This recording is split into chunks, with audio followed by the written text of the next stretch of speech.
Hi, my name is Sugi Kannangara.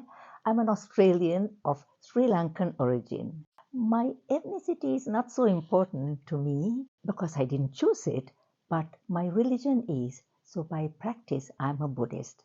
I'm a wife. I'm first a woman, a girl, a woman, a daughter, a wife, a mother, and now a grandmother. Of course, I'm an aunt as well, and I'm a cousin, I'm a sister, I'm all sorts. I chose Queensland. That is not the right statement. Queensland chose me. I moved to Queensland with my husband's work from New Zealand. So there is a place in my heart for Sri Lanka, for New Zealand, and for Australia, where I have been living for the last nearly 30 years. This is home. And how has my journey been? Um, I guess I will call myself and my family nomads. For the last nearly 50 years that I've been married, we've been working, living and working in different places, 4 continents and 6 different countries. And we have moved into 25 different homes. So, what is home is a question that I always ask. And home is where one's heart is. How do I interpret putting inclusion into action? I'm a teacher of English as a second language, ESL teacher.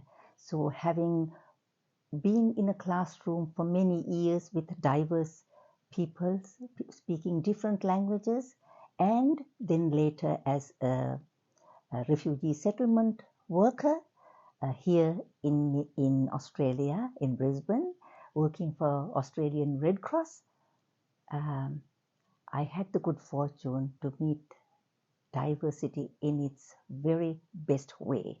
As a language teacher, I believe that action words are more important than other words in a language. Things don't create the world, actions do. So be it for inclusion as well. So when you truly live inclusion, inclusion becomes included. When we live in a society, we live with others. I love the biblical saying, "You are your brother's keeper." For me, that is the most succinct statement of inclusion. My views on allyship. Allyship is a new word, but certainly not a new phenomenon. So the word, I believe, has to be socialized, unpacked more before it can be truly effective. Genuine allyship, in my world, needs skills to be developed within the individual. Just mere passion or uh, whistleblowing or calling someone or something evil or foul, or even having a bee in the bonnet is not allyship.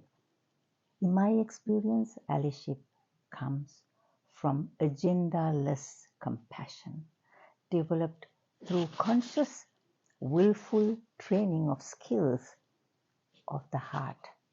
Allyship is something that happens in the heart. These are the qualities of divinity: universal love, compassion, altruistic joy, and equanimity.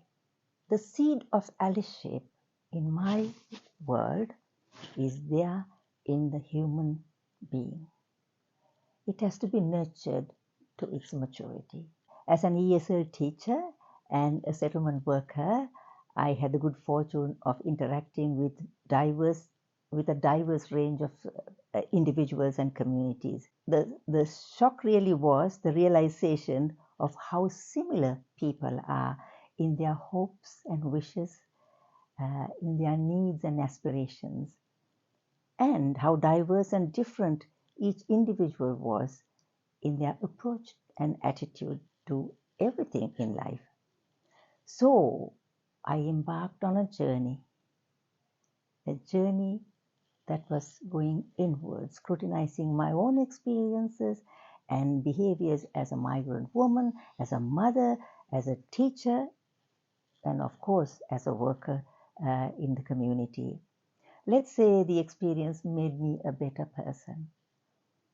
I became less judgmental and more understanding, less my way or highway, but more tell me how you like this sorted.